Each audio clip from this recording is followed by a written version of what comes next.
Hi friends, welcome to Zeenath'sworld. இன்னைக்கு நம்ம சேனல்ல நம்ம பண்ண போற ரெசிபி பூண்டு இட்லி பொடி. இதை எப்படி ஈஸியா டேஸ்டா சிம்பிளா பண்றதுன்னு சொல்லி தர போறேன். இப்போ நம்ம அதை எப்படி பண்றதுன்னு பார்க்கலாம்.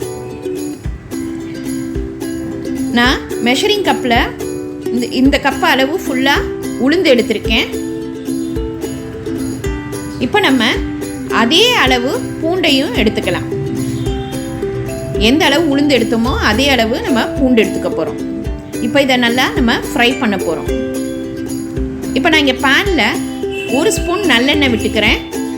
அந்த எண்ணெய் நல்லா காஞ்சோன்னு இந்த பூண்டை நம்ம நல்லா அதில் ஃப்ரை பண்ண போகிறோம். நம்ம எந்த அளவுக்கு ஃப்ரை பண்ணுறோமோ அப்போ தான் ரொம்ப நாள் வரைக்கும் பூண்டு பொடி நல்லா ஃப்ரெஷ்ஷாக இருக்கும். இப்போ இது நல்லா ப்ரௌன் ஆகிற வரைக்கும் நம்ம வறுத்துக்கலாம். இப்போ நல்லா ப்ரௌன் ஆயிடுச்சு. இதை ஒரு பிளேட்டில் ட்ரான்ஸ்ஃபர் பண்ணிடலாம்.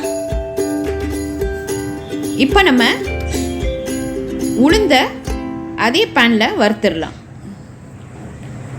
ரொம்ப எண்ணெய் போட தேவையில்லை. அந்த இருக்கிற எண்ணெய் வச்சே நம்ம இந்த பூண்டை நல்லா ப்ரௌனாக வறுத்துடலாம். இதையும் நம்ம இப்போது ஒரு பிளேட்டில் ட்ரான்ஸ்ஃபர் பண்ணிடலாம். அடுப்பு சிம்மில் வச்சே வறுத்துருங்க. இப்போ நம்ம அதே பேனில் காஞ்ச மிளகா உங்களோட காரத்துக்கு தகுந்த மாதிரி எவ்வளோ வேணுமோ அந்த அளவுக்கு போட்டுக்கோங்க. நான் ஒரு 10 கிட்ட காஞ்ச மிளகா போட்டிருக்கேன்.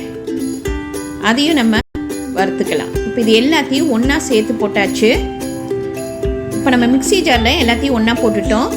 இப்போ அது கூடவே கல்லுப்பு தேவையான அளவு போட்டுக்கோங்க. பெருங்காயத்தூள் ஒரு 1/4 ஸ்பூன் போட்டுக்கோங்க. அப்போ தான் நல்லா வாசமாக இருக்கும். இப்போ இதை நம்ம நல்லா கரகரப்பாக அரைச்சிக்கலாம். ரொம்ப நைஸாக அரைச்சிடக்கூடாது.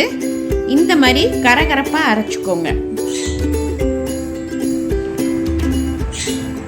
நம்ம தேங்காய் போடலாம். தேங்காய் போட்டால் ரொம்ப நாள் வைக்க முடியாது. அதனால நம்ம தேங்காய் போடாமல் இந்த மாதிரி பண்ணாலும் டேஸ்ட்டாக தான் இருக்கும். இதை ஒரு ஏர்டைட் கண்டெய்னரில் போட்டு ஃப்ரிட்ஜில் நம்ம 1 வாரம் வரைக்கும் யூஸ் பண்ணலாம்.